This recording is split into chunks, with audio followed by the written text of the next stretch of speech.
I'm Monkey D. Luffy.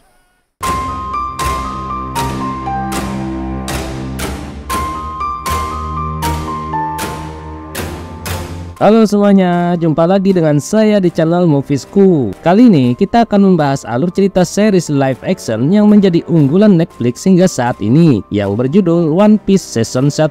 Series ini merupakan adaptasi langsung dari serial manga Jepang dengan judul yang sama, dan menjadi adaptasi live action terbaik yang pernah ada. Sebelum kita mulai, terlebih dahulu saya memberitahukan bahwa season 1 ini terdiri dari 8 episode, yang setiap episodenya berdurasi hampir 1 jam. Untuk itu saya akan membagi alur cerita ini menjadi 4 part, dan kali ini saya akan membahas alur cerita part 1 episode 1 dan 2. Oke, tidak perlu berlama-lama, langsung saja selamat menonton.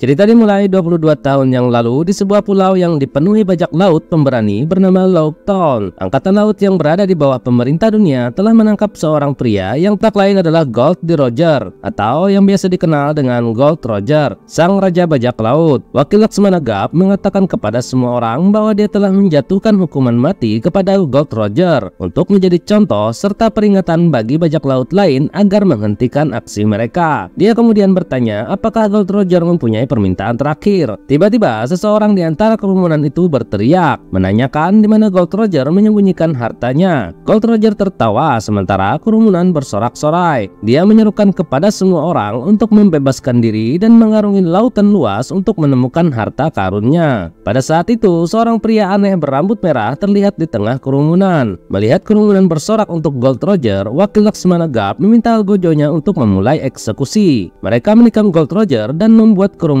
terdiam sejenak. Mereka kemudian mulai berlarian berlomba-lomba untuk segera pergi berburu harta karun milik Gold Roger. Sementara dia sendiri tertawa sambil menahan rasa sakit sampai ajal menjemputnya. Kata-kata terakhir Gold Roger menginspirasi banyak orang dan lahirlah era baru yang disebut era bajak laut yang hebat. Selain itu, seruan terakhir Gold Roger menandakan dimulainya perburuan dan perebutan harta bajak laut yang hilang yang dikenal dengan sebutan One Piece. Adegan berpindah ke masa kini di Blue Sea. Sebuah perahu kecil terlihat dengan satu awak di dalamnya. Anak laki-laki itu mengenakan topi jerami dan rompi merah. Dia membuang air dari perahunya yang mengalami kebocoran sambil berbicara dengan seekor burung tentang ambisinya untuk menjadi raja bajak laut dan menemukan One Piece. Dia menjelaskan bahwa dia membutuhkan kru yang setia untuk membantu pertualangannya. Dia bertanya kepada burung itu apakah ingin bergabung dengannya. Tetapi burung itu tiba-tiba terbang menjauh. Sesaat kemudian kebocoran semakin parah, dan ketika air mulai memenuhi perahunya, dia segera menendang sebuah tong dan mengeluarkan seluruh isinya, sehingga dia bisa masuk ke dalam untuk menyelamatkan dirinya agar tidak tenggelam, mengingat dia sendiri tidak bisa berenang. Keesokan harinya, anak laki-laki itu terhanyut di tengah-tengah perang antara kapal dagang melawan kapal bajak laut yang besar. Seorang wanita pemimpin bajak laut bernama Alpida memerintahkan para kru untuk menjarah kapal musuhnya tersebut. Dia kemudian memberi isyarat kepada mereka untuk menyerang. Mereka mulai berayun dan pertarungan sengit pun tak terelakkan. Sang kapten bertarung dengan hebat, membantai setiap orang yang ada di hadapannya. Ketidakseimbangan kekuatan itu membuat mereka dengan mudah memenangkan perang tersebut. Sebuah tong dibawa naik ke atas kapal yang mereka kira bagian dari barang jarahan. Alpida menginterogasi para tawanan untuk mencari tahu tentang keberadaan seorang pria yang bernama Roronoa Zoro, yang dikenal sebagai pemburu bajak laut. Salah satu kru mengatakan bahwa saat dalam perjalanan Zoro mengambil jalan lain dan pergi ke Pulau Sixis. Pria itu juga menambahkan bahwa Zoro memiliki daftar nama-nama bajak laut beserta harga buruannya, dan mengatakan bahwa Alpida tidak ada di dalam daftar tersebut. Dia sangat marah dan segera membunuh pria itu. Dia kemudian memerintahkan salah satu krunya yang bernama Kobe untuk membersihkan kekacauan tersebut. Malam itu, saat sedang membersihkan tongkat milik Alpida, Kobe mendengar suara dengusan di salah satu tong. Saat dia mendekat, tong tiba-tiba terbuka dan anak laki-laki bertopi jerami keluar dari dalamnya. Kobe ketakutan, tapi anak laki-laki itu berkata dia tidak akan menyakitinya. Dia juga mengatakan bahwa dia adalah salah satu bajak laut. Tetapi Kobe tidak mempercayainya karena dia melihat seorang bocah lugu itu yang jauh dari penampilan bajak laut yang dia kenal keji, penyamun, dan pembunuh. Anak laki-laki itu berkata bahwa dia mengenal seorang bajak laut yang berbeda, jauh dari apa yang baru saja digambarkan oleh Kobe. 10 tahun yang lalu, seorang bocah terbangun dan mengatakan bahwa seorang pria bernama Shanks baru saja kembali. Itu terjadi di sebuah tempat bernama Desa Windmill, sebuah kapal berlabuh untuk memasok stok perbekalan. Seorang pria berambut merah dari awal cerita berada di sana, sedang berbicara dengan salah satu awak kapal. Akhirnya terungkap bahwa nama anak tersebut adalah Luffy, dan dia merupakan seorang anak yatim piatu. Luffy mengatakan bahwa dia ingin bergabung dengan kru, tetapi Shanks menolak, mengatakan bahwa laut berbahaya dan Luffy belum siap untuk itu. Luffy menyangkal dan mengatakan bahwa dia akan membuktikan padanya. Tanpa dia sadari, Shanks hanya berusaha menjauhkannya dari para bajak laut karena dia tidak ingin kehilangan dirinya. Tiba-tiba Luffy memanggil nama Shanks sambil memegang sebuah pisau, mengatakan bahwa dia tidak takut terluka dan mulai melukai wajahnya sendiri. Kembali ke masa sekarang, Kobe bertanya mengapa dia ingin menjadi seorang bajak laut. Luffy berkata bahwa ini adalah hal terbaik saat dia bisa mengarungi lautan untuk menemukan kebebasan dan memiliki kru yang setia di sisinya. Dia juga mengatakan bahwa dia sedang dalam perjalanan menuju Grand Line untuk menemukan One Piece. Kobe memperingatkan dia tentang bahaya Grand Line atau dikenal sebagai kuburan para bajak laut, di mana terdapat monster laut yang menunggu untuk melahap apapun yang ada di jalurnya, serta ombak setinggi 30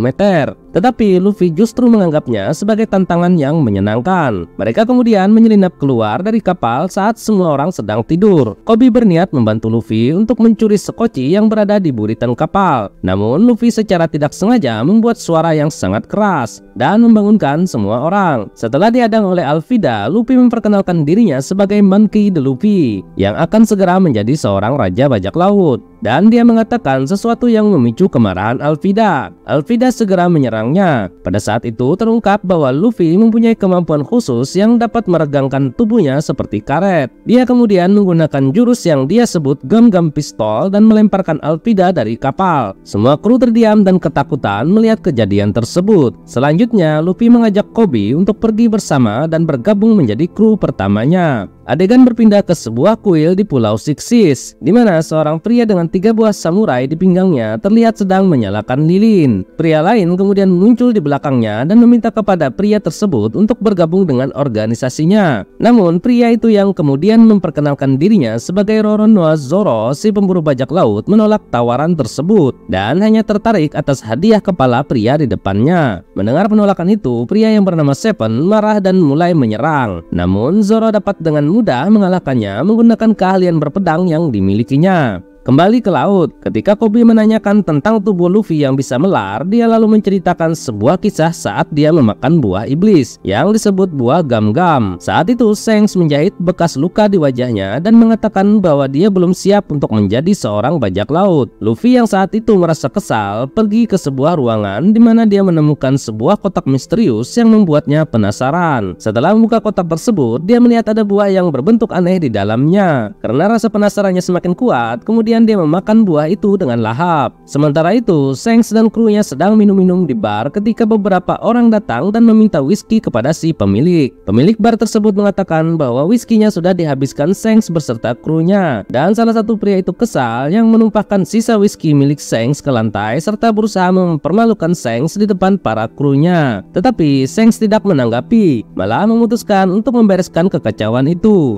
Ketika Luffy melihat hal tersebut, dia kesal, tetapi Shanks mengatakan kepadanya bahwa tidak semua masalah harus diselesaikan menggunakan kekerasan. Luffy hendak pergi lagi, namun Shanks menangkap tangannya dan dia terkejut saat melihat tangan Luffy dapat merentang seperti karet. Ketika pegangannya terlepas, Luffy terlempar, sementara Shanks terdiam dan berpikir apa yang telah terjadi dengan anak tersebut. Luffy kemudian bertanya kepada Kobe tentang impian terbesarnya. Kobe mengungkapkan bahwa dia ingin menjadi seorang marinir agar dapat melindungi orang-orang yang tak berdaya. Setelah mendengarkan Kobe lebih panjang lebar bercerita, Luffy memutuskan tujuan pertama mereka adalah menuju pangkalan marinir terdekat agar Kobe dapat mewujudkan keinginannya tersebut, sementara Luffy berniat untuk mencuri sebuah peta di pangkalan itu. Di suatu tempat di East Blue, seorang wanita bernama Nami dalam keadaan lemah sedang mencoba meminta pertolongan. Sebuah kapal bajak laut kecil mendekat dan mencoba mengambil sesuatu yang tampaknya seperti sebuah peti harta karun di kapalnya. Apa yang tidak mereka duga adalah wanita tersebut tidak benar-benar membutuhkan bantuan. Dia berpura-pura lemah dan bertujuan untuk mencuri kapal mereka, meninggalkan mereka dengan perahu kecil yang dia naiki sebelumnya. Kobe dan Luffy akhirnya tiba di cabang marinir 153 yang terletak di kota Shelton. Mereka pergi ke restoran sambil mengatur rencana untuk menyusup ke markas marinir. Tapi tiba-tiba Zoro masuk ke tempat itu dan Nami juga ada di sana. Ketika Zoro sedang berbicara dengan seorang gadis kecil yang menawarinya makanan, seorang pria berambut kuning bernama Helmeppo datang dan secara tidak sengaja anak kecil itu menabrak pria tersebut. Helmeppo memarahinya sambil menginjak makanan milik gadis kecil itu. Melihat perlakuan tersebut, Zoro membela anak itu dan menyuruh Helmeppo untuk meminta maaf. Namun Helmeppo tidak terima. Dia segera menyerang Zoro, tetapi dengan mudah dia jatuhkan. Para marinir di dalam ruangan itu juga ikut menyerang Zoro. Satu persatu mereka semua berhasil dikalahkan. Nami juga menghajar seorang marinir di sebelahnya serta mencuri seragam miliknya. Setelah pertarungan selesai, terungkap bahwa Helmeppo adalah seorang marinir dan juga putra dari komandan pangkalan ini yang bernama Kapten Morgan. Mengetahui hal tersebut, Zoro meminta Helmeppo mengantarnya kepada Kapten Morgan, bermaksud mengklaim hadiah atas kepala bajak laut yang dibunuhnya beberapa hari yang lalu yang bernama Seven. Kapten Morgan setuju untuk membayar imbalan atas usahanya itu. Namun sebelumnya dia juga harus menerima hukuman atas penyerangan terhadap para marinir, yaitu 7 hari dijemur di lapangan tanpa makan dan minuman, atau bergabung menjadi marinir di bawah komandonya. Namun Zoro lebih menyukai menerima hukuman tersebut. Malam itu Kobe dan Luffy memikirkan tentang kejadian di restoran. Kobe bertanya-tanya mengapa marinir yang seharusnya melindungi orang tak berdaya tapi malah melakukan hal sebaliknya. Luffy meyakinkan Kobe bahwa nanti dia akan menjadi seorang marinir yang baik. Kemudian Luffy berkata bahwa dia akan menyelinap masuk ke pangkalan untuk mencari peta Grand Line dan dia membutuhkan bantuannya untuk menyiapkan kapal. Kobe setuju untuk melakukan hal tersebut. Keesokan paginya terlihat Helmeppo sedang mendekat ke arah Zoro yang sedang terikat di tengah lapangan sambil membawa salah satu pedang miliknya. Dia mengolok-oloknya dan memain-mainkan pedang tersebut. Zoro marah serta mengancam akan membalasnya setelah dia bebas. Namun Helmeppo menjelaskan bahwa dia akan mati di lapangan ini karena ayahnya Kapten Morgan tidak pernah berniat untuk membebaskannya. Tiba-tiba Luffy keluar dari lubang got saat mencoba mencari jalan ke markas. Mereka melakukan percakapan singkat di mana Zoro memberitahu Luffy bahwa dia berjanji kepada seseorang untuk menjadi pendekar pedang terbaik. Luffy kemudian bertanya apakah dia ingin bergabung dengan krunya, tetapi Zoro menolak. Luffy tidak memaksanya untuk bergabung dan malah melepaskan ikatannya dan pergi dari sana. Sementara itu Nami ternyata sedang mencari peta Grand Line juga. Dia menyusup ke markas menggunakan seragam marinir yang dia curi dari seseorang di restoran. Saat dia sedang mencari peta tersebut, penyamarannya ketahuan oleh si pemilik seragamnya, tetapi dia berhasil mengalahkan mereka berdua. Sesaat kemudian Luffy muncul dan mengungkapkan bahwa mereka memiliki niat yang sama. Mereka kemudian pergi mencari kantor Kapten Morgan setelah mengetahui bahwa di sanalah para marinir meletakkan peta tersebut. Nami mengungkapkan bahwa dia membenci bajak laut setelah Luffy mencoba merekrutnya. Mereka akhirnya menemukan kantor Kapten Morgan dan ketika sedang mencari-cari, Luffy menemukan tuas rahasia yang mengarah ke berangkas yang tersembunyi di bawah meja. Tak lama kemudian, Kapten Morgan mengetahui perbuatan mereka dan mencoba mendobrak pintu. Karena mereka tidak punya pilihan lain, akhirnya Luffy mengangkat berangkas itu dari tempatnya yang mengakibatkan mereka terlempar keluar. Mereka kemudian dikepung oleh para marinir yang mencoba menangkap mereka. Pertarungan pun tak terhindarkan. Nami dan Luffy menghajar para marinir satu persatu, tetapi para marinir semakin berdatangan. Zoro kemudian muncul. Meski sempat berpikir untuk kabur dari tempat itu, namun dia tidak bisa membiarkan Luffy yang telah membebaskannya ditangkap oleh para marinir. Akhirnya dia bergabung untuk membantu mereka berdua. Setelah berhasil mengalahkan banyak marinir, Kapten Morgan muncul dan dengan sombongnya menantang mereka bertiga sendirian. Benar saja, saat pertarungan terjadi, Kapten Morgan merupakan seorang petarung yang cukup tangguh bagi mereka bertiga. Ketika sempat kewalahan, Luffy dan Zoro mulai bekerja sama. Zoro menggunakan salah satu jurus andalannya dan menyerang bagian bawah Kapten Morgan, sementara Luffy menyerang bagian atasnya. Ketika Kapten Morgan mulai terkunci, Luffy menghajarnya menggunakan jurus Gomu Gomu yang membuat Kapten Morgan terlempar dan tak sadarkan diri. Saat akan melarikan diri, Nami terkejut melihat kekuatan Zoro yang dengan mudah mengangkat brankas tersebut. Mereka bertiga segera kabur dan menuju sebuah kapal yang telah disiapkan oleh Koby.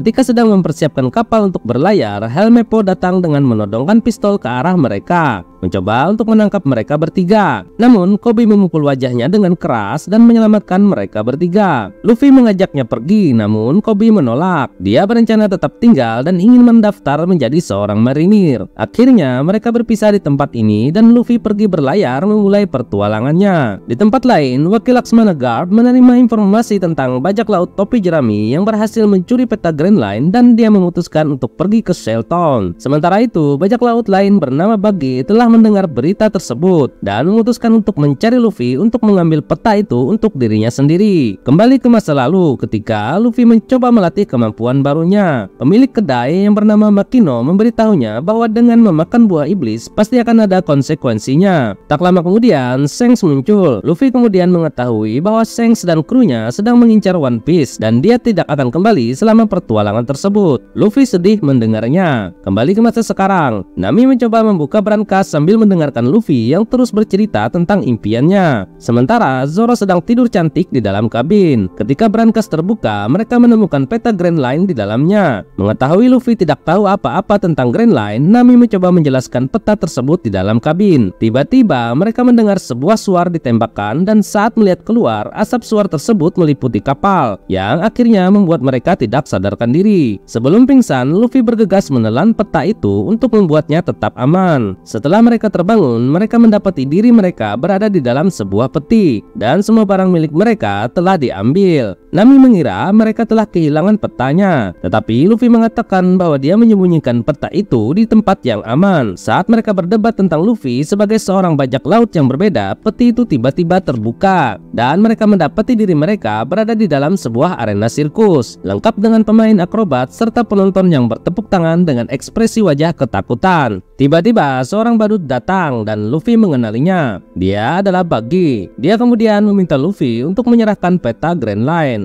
Zoro juga memperkenalkan dirinya di depan semua orang, berharap mereka akan takut padanya dan membiarkan mereka pergi. Tapi Buggy tampaknya tidak takut sedikit pun. Merasa terpojok, Nami menawarkan untuk menukar Luffy demi kebebasan mereka. Dia kemudian mencoba mengalihkan perhatian semua orang dengan menunjukkan kemampuan Luffy dan mengambil kesempatan itu untuk melarikan diri. Namun upayanya sia-sia. Dia shock melihat kondisi di luar tenda sirkus. Keadaan seluruh kota hancur. Saat tertegun melihat keadaan itu, anak buah Buggy datang menangkapnya kembali. Kemudian mereka membawa Zoro dan Nami ke belakang panggung. Sementara dia menahan Luffy di sana untuk mencari tahu keberadaan peta Grand Line. Sementara itu di kota Shelton, wakil Laksmana Garp baru saja tiba untuk menyelidiki penyerbuan yang dilakukan Luffy sebelumnya. Saat itu Koby telah terdaftar sebagai salah satu marinir. Di sirkus sambil ngobrol, Zoro dan Nami sedang berusaha membebaskan diri mereka masing-masing. Nami kemudian mengeluarkan sebuah anak kunci yang dia sembunyikan di dalam kaos kakinya dan mencoba membuka kunci tersebut. Namun sesaat kemudian seseorang yang bernama Kabachi datang yang berniat untuk membalas dendam saudaranya yang telah dibunuh oleh Zoro beberapa tahun yang lalu. Dia bermain-main dengan mereka untuk memberikan penyiksaan yang menyakitkan. Di sisi lain, Buggy mencoba menyiksa Luffy agar memberitahu lokasi petanya. Namun usahanya sia-sia. Luffy tak bergeming, malah dia menikmati situasi tersebut. Buggy mengetahui bahwa Shanks adalah idola bagi Luffy, melihat dari topi jerami yang dipakainya dan mengatakan bahwa dia pernah berteman dengan Shanks sampai akhirnya Shanks berkhianat. Buggy kemudian membawa seorang anak dari penonton untuk disiksa dan hal itu memicu kemarahan Luffy. Dia melepaskan diri dari alat tersebut dan memukul kepala Buggy dengan jurus gam-gam pistol. Namun pukulannya itu tidak berarti apa-apa bagi Buggy. Ternyata Buggy juga merupakan salah satu pemakan buah iblis dan dia memiliki kemampuan untuk memotong-motong tubuhnya sebanyak yang dia mau. Dia kemudian menghajar Luffy menggunakan menggunakan bom asap dan memukulnya hingga tidak sadarkan diri. Kembali ke pangkalan marinir di kota Shelton, wakil Laksmana Garp mengetahui bahwa Kapten Morgan telah berbohong kepadanya tentang penyerbuan tersebut serta mengetahui bahwa Koby dan Luffy saling mengenal. Mengetahui bahwa dia mendapat tuduhan yang serius sebagai salah satu komplotan bajak laut, Koby mencoba menjelaskan dengan menceritakan asal mula pertemuannya dengan Luffy sampai dia tiba di tempat ini. Wakil Laksmana Garp sempat terkejut mengetahui bahwa bajak laut topi jerami tersebut bernama Luffy. Setelah mendengar kejujuran Koby dalam menceritakan semuanya, wakil Laksmana Garp kemudian memintanya untuk membantu menemukan Luffy. Di sirkus, Luffy menemukan dirinya berada di dalam tangki air yang berisi air laut. Bagi mengurungnya di sana agar dia tidak dapat menggunakan kekuatannya. Selagi tenggelam di dalam air tersebut, Luffy teringat kejadian di masa lalu ketika dia diculik oleh seorang pemimpin gerombolan. Saat itu, Luffy berada di kedai minuman dengan perasaan sedih setelah kepergian Shanks. Dan saat itulah datang gerombolan yang pernah mempermalukan Shanks beberapa waktu yang lalu. Luffy mencoba menantang mereka, tapi dia terlalu lemah. Entah bagaimana, Shanks tiba-tiba muncul dan mencoba memperingatkan mereka. Namun ketua gerombolan itu balik mengejeknya. Tidak ingin berlama-lama, Shanks mulai menembak dan perkelahian brutal pun dimulai. Ternyata para kru juga bukan kru sembarangan. Mereka berhasil menumbangkan para gerombolan satu persatu. Saat sedang sibuk, ketua gerombolan itu membawa Luffy ke tengah laut. Dan ketika Luffy meneriakinya terus-menerus, ketua gerombolan itu mencoba melukainya dengan pisau. Sebelum sempat melakukan hal tersebut, tiba-tiba sesuatu di bawah air menabrak perahu mereka,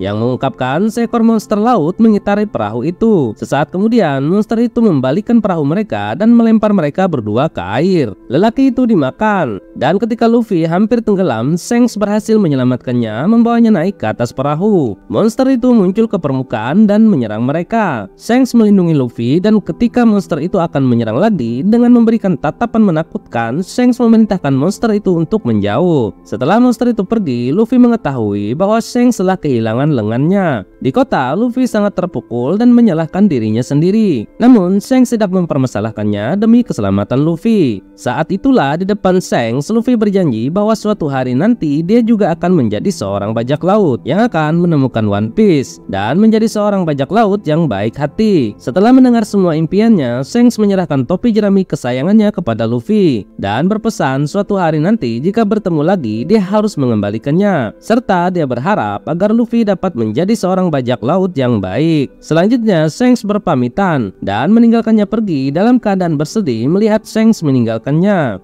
Di sisi lain, Kabaja terus mempermainkan Zoro dengan bermain-main lempar pisau ke arahnya. Saat sedang asik mengolok-olok Zoro, Nami berhasil membebaskan diri. Dan ketika Kabazi berbalik, Nami menendang Kabazi ke arah Zoro, dan Zoro mencekiknya sampai membuatnya pingsan. Kemudian mereka pergi ke arena sirkus untuk menyelamatkan Luffy. Mereka menemukan Luffy tenggelam di tangki air dan Nami memecahkan tangki tersebut. Saat itulah Luffy tiba-tiba memuntahkan peta dari perutnya. Bagi kemudian mengambil peta itu. Setelah mendapatkan peta di tangannya, Bagi mencoba melawan ketiganya. Pada awalnya tidak mudah bagi mereka bertiga untuk mengalahkannya. Namun Luffy mempunyai ide untuk memasukkan setiap bagian tubuh Bagi ke dalam peti. Dan setelah hampir seluruh bagian tubuhnya terkunci, Luffy kemudian menggunakan keahlian khususnya untuk menghajar sisa tubuhnya itu sampai terlempar jauh keluar arena sirkus. Ketiganya kemudian melepaskan semua orang yang ada di sana. Setelah berpamitan serta mengambil sedikit makanan, mereka akhirnya pergi kembali berlayar ke tujuan berikutnya. Semua orang melambaikan tangan ke arah mereka berterima kasih karena telah membebaskan kota mereka dari cengkraman Bagi si bajak laut. Di pangkalan marinir di kota Shelton, wakil Laksmana Garp telah menangkap Kapten Morgan yang korup di halaman untuk mengeksekusinya, serta menjadikannya contoh agar tidak ada lagi kadet marinir yang berperilaku seperti Kapten Morgan. Wakil Laksmana Garp juga memberikan pidato kepada seluruh kadet baru bahwa dia akan memimpin langsung pasukan ini dan akan merenggut semua impian para bajak laut serta mengadili mereka semua sampai tidak tersisa.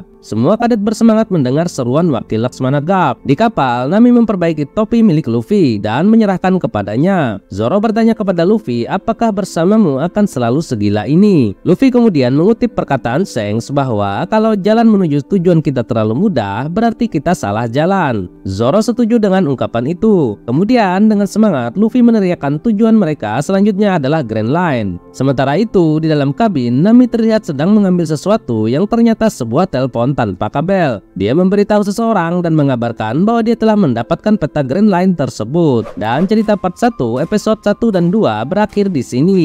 Oh ya, jika kalian belum subscribe channel ini, silahkan di subscribe dulu ya, supaya kalian tidak ketinggalan alur cerita part 2-nya. Dan jika ingin berbagi, silahkan tulis pendapat kalian di kolom komentar tentang apa pesan yang disampaikan di part ini. Oke, terima kasih telah menonton dan sampai jumpa lagi.